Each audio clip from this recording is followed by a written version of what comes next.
Jamie Umpherson, welcome to the Breaking and Entering podcast. How are you doing today, sir? Doing very well. Very excited to be here.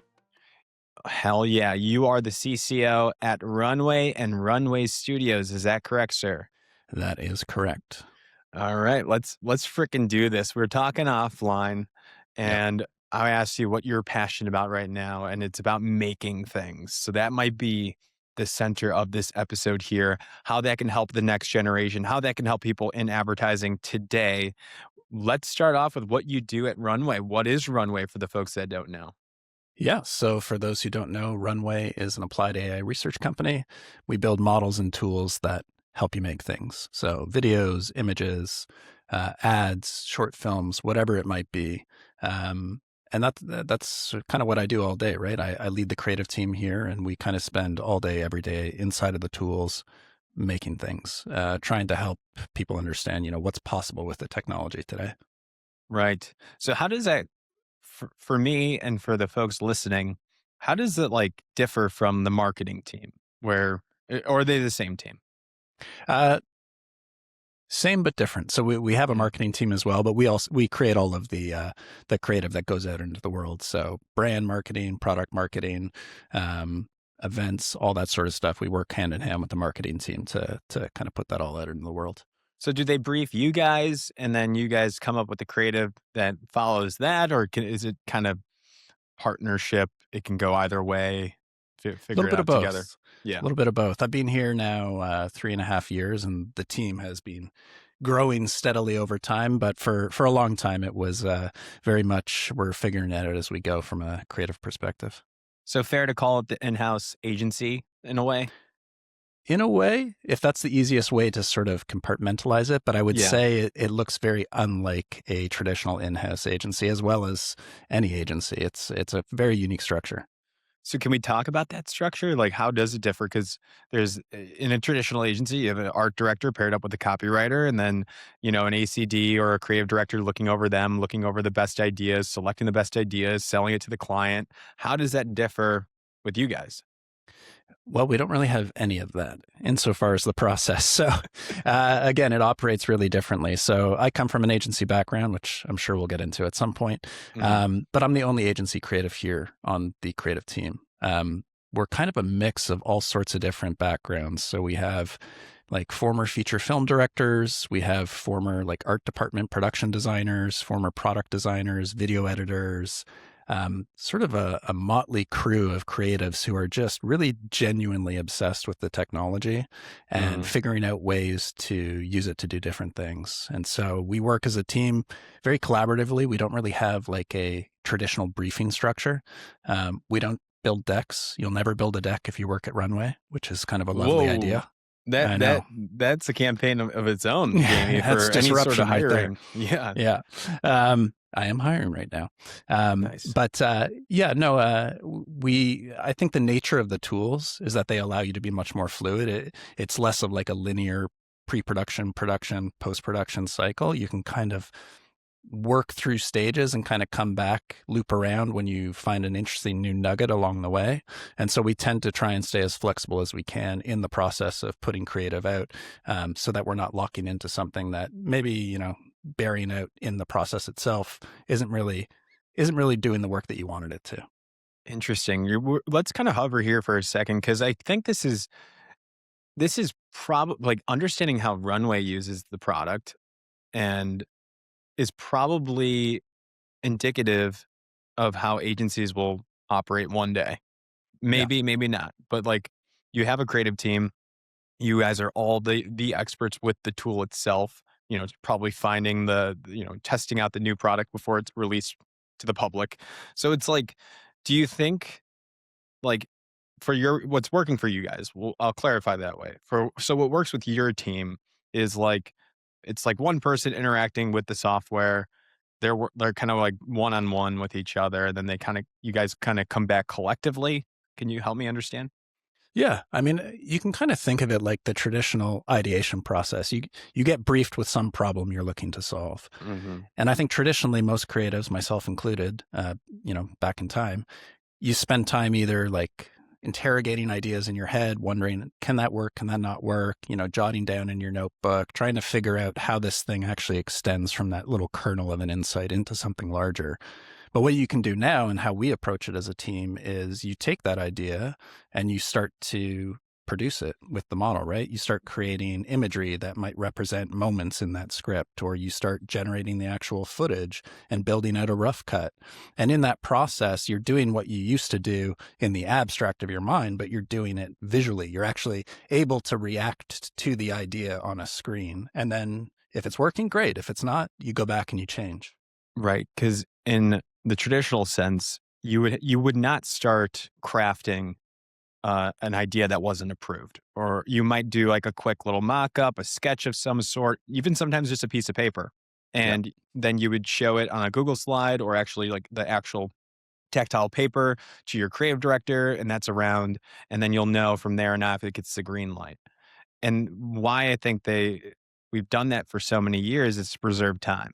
And like, Yeah. let's not go all in on a half-baked idea that's not approved yet and like go and make it because it's expensive. It takes time here.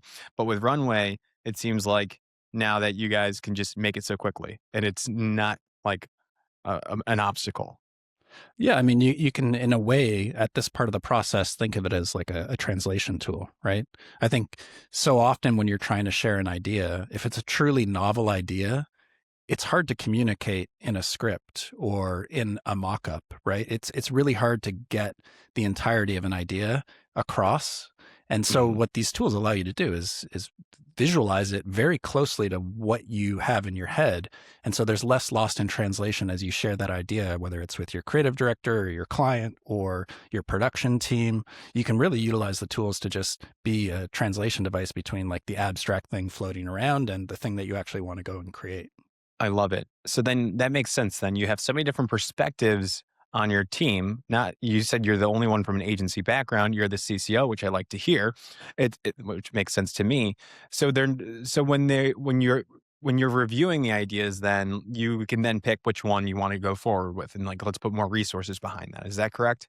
Yeah, go forward, go backwards, go sideways. Again, you can really get in there and you're already the truck's already down the road, right? And you're now just navigating which streets you want to actually pursue to get to the end goal. I got it. Yeah, no, this makes a lot of sense to me. Anything else that might surprise somebody that's working in an agency? So already kind of more solo work, different backgrounds here. It is an internal like function. So it's like you're not doing this for external clients. Runway is the brand. So everybody speaks the brand language. So that's where it differs a lot too. But what else might surprise somebody working in a traditional ad agency? Well, I think, we do have individuals who are creating things on their own, kind of running as a solo team, but there's also a lot of collaboration as well, right? I think that's where a lot of the great stuff comes from is from, different points of view, friction, pushback, working through something together. And so we do that a lot internally as well. And that tends to lead to the most interesting work. We do also work with, brands and studios and different, artists and filmmakers to help them understand where to bring the tools into their pipeline. But primarily our focus here with Runway, working on the brand stuff, and then Runway Studios, more like the collaborations with external partners. Okay, so you do work with external partners. I stand corrected. That's good to know as Yeah. well. So what have you guys made that you're the CCO, you're overseeing the brand marketing materials, the content that comes out for the brand on behalf of Runway. What have you guys done recently that you're really proud of that's a good personification of what you all do? Yeah, I mean, we don't really do a lot of traditional work. We're not we're doing product marketing, we're doing all that stuff, but what we tend to spend our most of our time on is just utilizing the tools to create meaningful things, short films, um, episodic content, things like that. Just ways to showcase what the technology can actually do in the hands of someone who's extremely talented, has a point of view, and knows how to use the technology. And a few weeks back, we released a spec ad for a watch. I think you covered it on the live show. Thank you for that. It was a spec ad for a watch, and the concept there was pretty simple but really visually powerful. It was, you twist the dial on your watch and you can change your age, and it followed the story of a man who had the watch moving through life forwards and backwards, and it was just a really beautifully crafted spot. It was just a good ad. It wasn't selling Runway. It wasn't selling AI. It was just a great piece of storytelling with a really strong visual device. And I'm really proud of the team Yeah. for that. That's just, again, utilizing the tools in service of, the creative ask. And And I what think that was the has ask in that? the ask was show what, make a commercial, make a 30, 60-second commercial using the tools inside Runway. That's the brief. And, you know, 2 weeks later, or no, sorry, that one was done in a day. You have yourself a little spec ad that I think it's over 113 million views now. Yeah. Is that like just showcase how awesome the product is with an ad? Is that like the brief, like a lot of the times, like just play with it, post something, like showcase how amazing this, the Runway software is? Is that the brief most of the time? We get specific on different asks. So if we want to talk to marketers, advertisers, show them what they can do with the tools.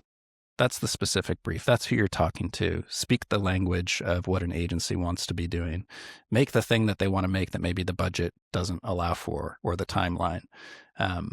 And so that's how that one came to be. And then we have others where we're creating short films to try and showcase, what filmmakers can do.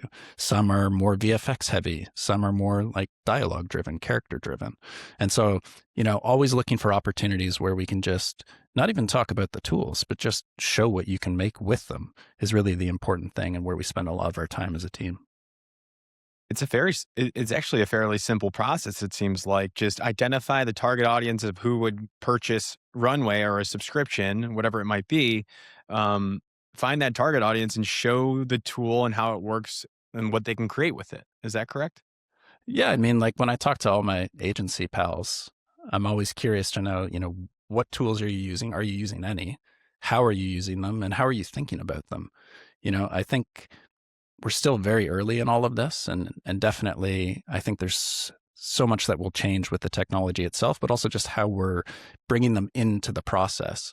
And so, I always like to be able to show things to people that look like something they would want to create instead of just showing them a sizzle of all of the things you could possibly create, if that makes sense.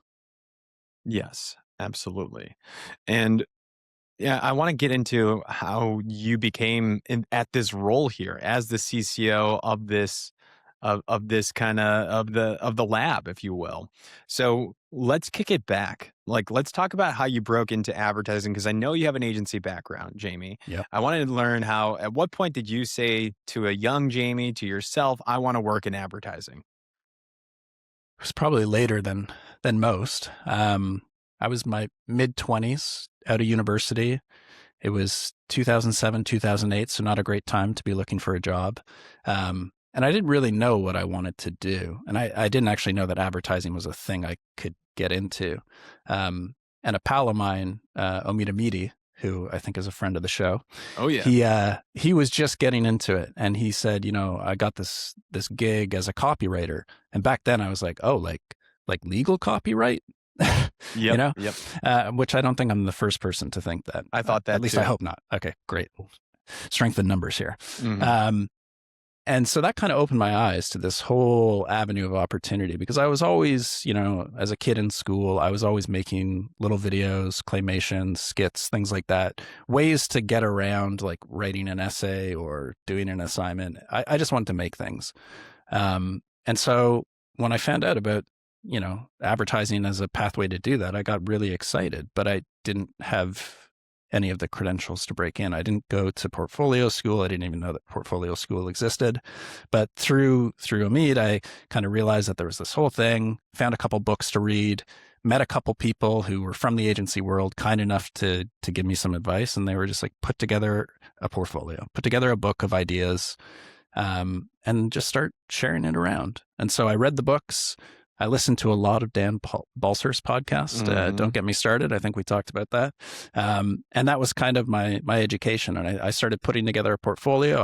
I found like a photographer on Craigslist, offered to be their assistant in exchange for them shooting some spec ads for me. And it was tough. It was tough to break in, but eventually did. What did you so what did you study undergrad? Humanities. Yeah. Humanities. Yeah. And, So and Omid broke into copywriting. He's the CCO of McKinney today. This that's right. for folks that need the context there. And he said, this is a cool industry. You should check it out. And you're like, okay, I'm in, but I don't have the credentials. So I need to make a portfolio. I need to study up. I need to nerd up. You read the books, I'm assuming, like Hey Whipple, Squeeze Yep. This. Like Yep. that's like the classic. Concept and copy. Hmm. Yep. And did you narrow down art director or copywriter early on? That was the really big question for me, and one I still haven't answered, by the way. I don't think you have to anymore. I don't I think think you you're do. good. And actually, like, that's part of what I think actually makes for the most interesting creatives in general, but especially now with the tools that are coming I, to be. yeah, I don't know what to do now. Like I used to tell, in 2020 when I was breaking in, it was still pretty cut and dry. Like Yeah, you're either an art director or you're a copywriter or you're a strategist or you're an account. And that's what I studied and that's what I know. Like I even worked at a portfolio school and that's what they taught too. But I don't know what to tell these young college students that are about to break into the industry. It's like, should you specialize? Like, should you pick a lane? Like, I still kind of have that bias of like, you should still claim something, yeah. but I don't know. Like, what do you think? I mean, I was really fortunate insofar as, so I ended up calling myself a copywriter, even though I was very torn between the two. I felt like I had strengths in both sides, but I wasn't like the best at either. And I got really lucky in my first internship where I got paired up with a partner who would end up being my partner for about 10 years, Marie Riche. She's amazing. And she kind of had a similar thing. She was a writer previously, but decided to go forward as an art director. So we got Mm. paired up very early and we were Oh, so it's both like a kind mix up. of, yeah, It's it like, was a bit of a mix up. And, we had a really amazing working relationship where we could kind of, swap assignments throughout a project. I would do a little art direction, she would do a little writing and kind of back and forth. And that allowed us to both sort of hone the totality of the skill set, which I mhm. think as you progress through your career, it happens naturally for everyone. Yes. And especially if you're going to move into a leadership position, it's really important to understand both sides of the game. Yeah. You won't be a creative director if you don't understand both sides. Yeah, It doesn't mean you have to be an expert in execution on both sides, but it does blur together. Every creative director, every CCO should be able to speak the language of both. exactly. Which I think to answer your initial question, like what should, the next generation be focusing on in terms of where to spend their time and focus? I think it's just the fundamentals, right? It's not about being a really amazing writer with perfect grammar and understanding of, you know, structures and all that stuff, or an art director who can push pixels in the most beautiful way. It's understanding what makes for great stories, what a great idea looks like, Yes. what an image, the difference between an image that is on a screen and an image that moves you. And that goes back to just the fundamentals. And I think that's going to be more applicable now than ever because it's always going to come down to the idea and the way you're able to express that. Yes, I love this because back in the day, it was usual that the copywriter was the idea person and the art director was the one that you would just execute the idea. Like that was like the initial like Bernbach Yeah, 60s creative revolution. Copywriters came up with all the ideas. Um, but now it's like everybody needs to know how to like that's the main thing to focus in on. And like what is a good idea? What's the insight? How can we make this into something that's a big idea or good for this specific activation, whatever it might be, whatever the scale of it is, those fundamentals matter so much.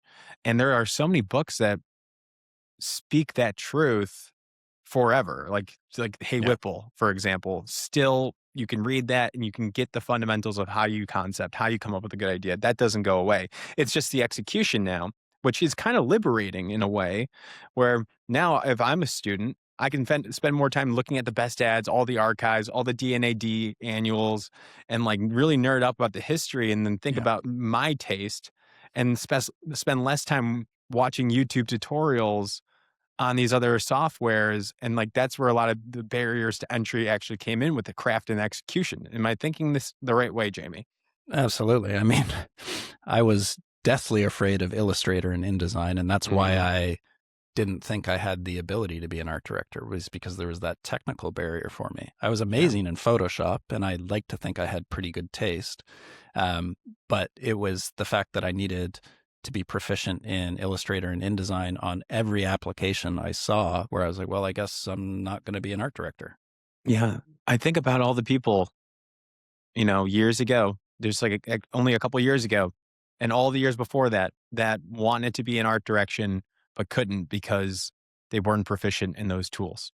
Yeah, Even myself, like if knowing what if I had the tools today, like a runway, maybe I would think about art direction. Maybe I would think about copywriting a little bit more because I've always found myself a creative person, but I never dove deep into right. those tools to learn it. And I felt like I was so disadvantaged discovering advertising, like in college, where some of these people were editing on their family computers since they were growing up, just because they nerded out on iMovie, and then they learned some other tools and then watch YouTube tutorials. I felt so disadvantaged. I never even Right. considered it.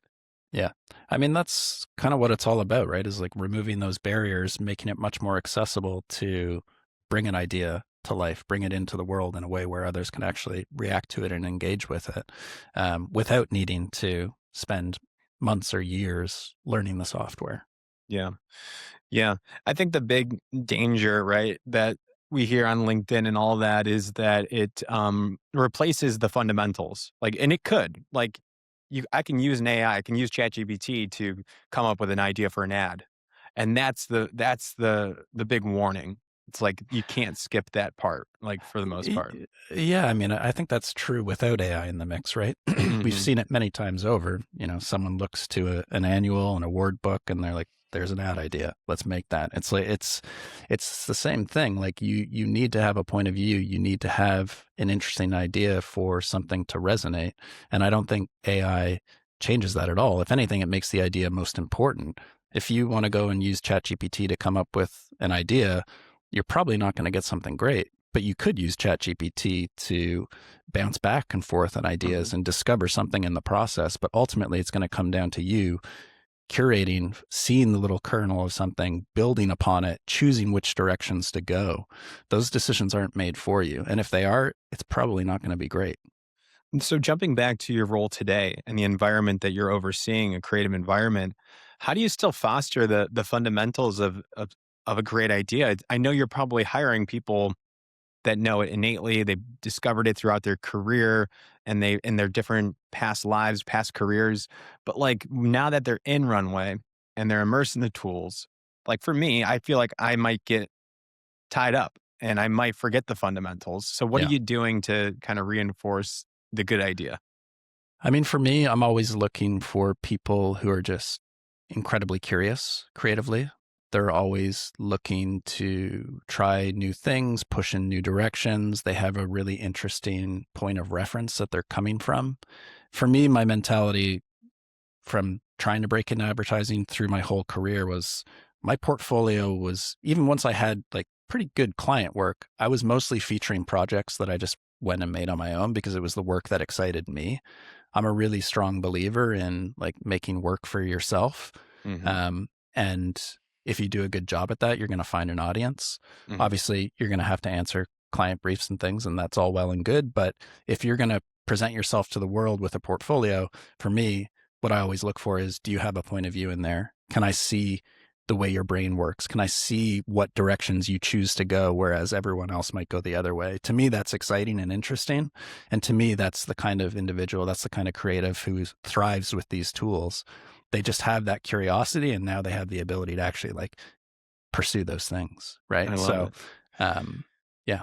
Yeah. So breaking in today, what would you do, Jamie, knowing what you know now, the tools that exist today, all of your advanced knowledge in Runway, and making and creating good ideas. Like you just graduate college now. It is 20, it's right now. We're recording this on May 11th of 2026. And Hard to I just believe. went to a graduation. What are you doing to build your portfolio, Jamie? I would give the same advice that I got with the first person from an agency who met with me. And they looked at the book that I had put together, which was not good, objectively not good. And the advice that they gave me was go live your life for a little bit, go get a point of view, go travel, go read, go work another job, like develop a point of view that you have on the world, and then decide what kind of work you want to create. Where do you want to spend your time and your energy, and where can your point of view make interesting work?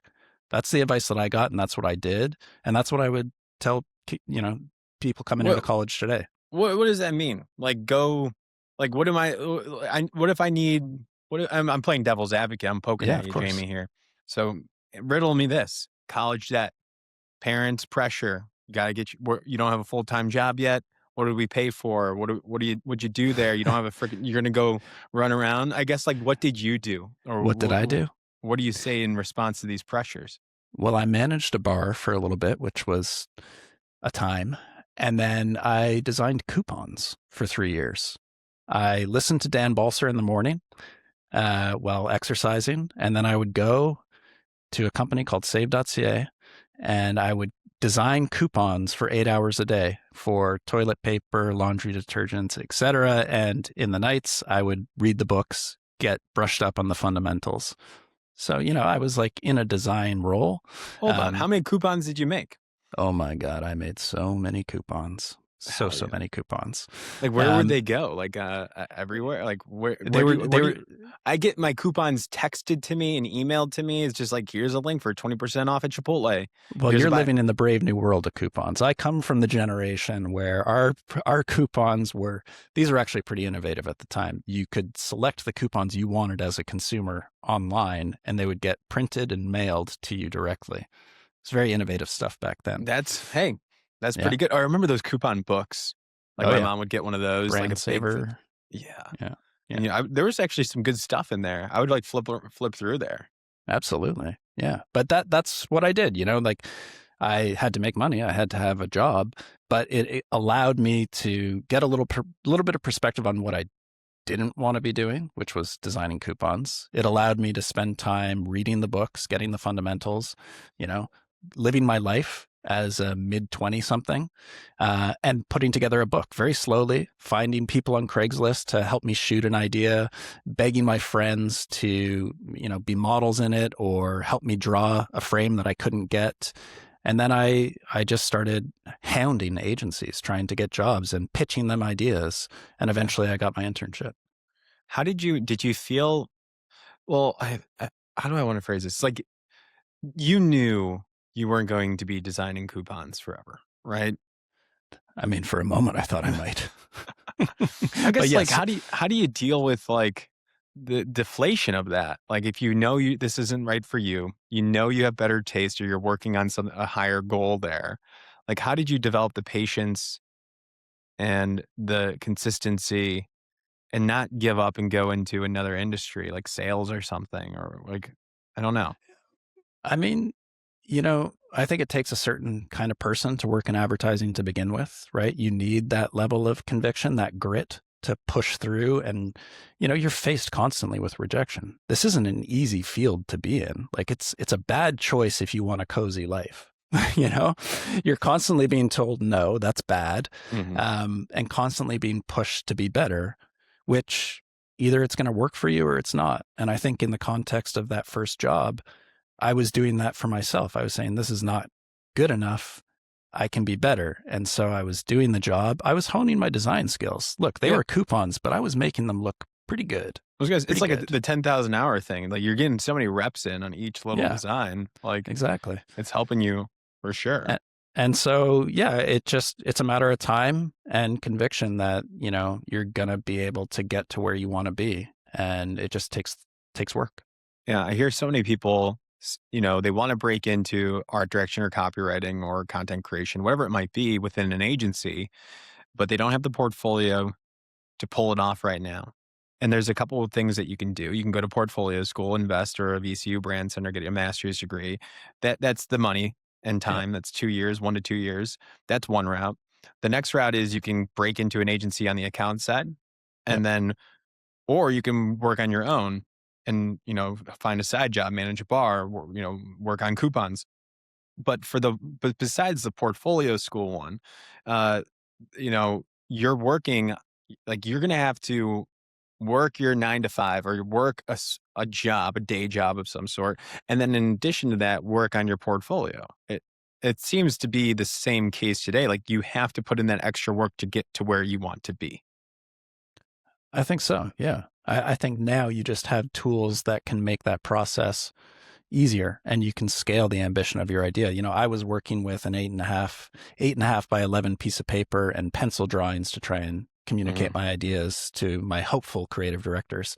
Mhm. Whereas now you can create a incredible high fidelity live action animated whatever it is spot that represents the idea. Ultimately you're going to be judged on the idea, just like I was when it was a pencil drawing on a piece of paper. They didn't Mhm. care about the execution. They wanted to know, how does my brain tick? Do I have unique thoughts? Can I find the interesting insights? It wasn't about the Mhm. drawing. But But now you today but today it seems like the pressure's on for beautiful execution. Um, in addition, I think it's just like the pressures of, well, the job industry is a little tough right now. I yeah, don't think anybody's denying that. So it does put a little bit more pressure and, um, basically, yeah, the eyesight on the execution itself in addition to a good idea. So yeah. having these tools could help that too. Yeah, I think it's all about how do you differentiate yourself from every other portfolio that's getting submitted, right? And Mhm. same was true back then. Ultimately, the idea is the thing that's going to stand out. Do you have a unique point of view? Do you have a unique insight? And then how are you choosing to communicate it? You know, now you've Yep. got the tools to really push it. And yes, there's definitely going to be an expectation that it's going to look great. It's going to reflect some level of taste, discernment. But ultimately, it's still going to be about the idea. I love it. Jamie, with Runway, what should students, recent grads, people that are just getting into the software, where should they go? And is there like a free trial? How does it work for the folks that are just trying it out for the first time? Yeah, you can head to runwayml.com, sign up for a free trial. We also have a really good student ambassador program with a lot of schools. So you should definitely check to see if your school's on that list. And if not, you should reach out. Um, we have a really great community of creative partners. We host events, but ultimately just get in there and start experimenting. Again, like it's less about skill set that you're bringing into it and it's more about mindset. Do you have that curiosity? Do you have that drive to want to try and figure things out? And if you have that, I think A, you're better set up to be a really great creative in the long run. And B, you're going to be better set up to figure out how to use these tools to tell stories, bring your ideas to life. Golden. Yeah. Anything else we missed that I should have brought up, Jamie? I think that's pretty good. It's good to finally make it on the pod. You made it. You made it. Made it. And Made it. hopefully, Balser's listening to this. He's a friend of the program. Love that podcast. Me too. So it all comes full circle. Yeah. Congrats on all of this. I love to see the next generation bringing it back. Thank you, sir. Thank you. Awesome. All right. Thanks, Gino.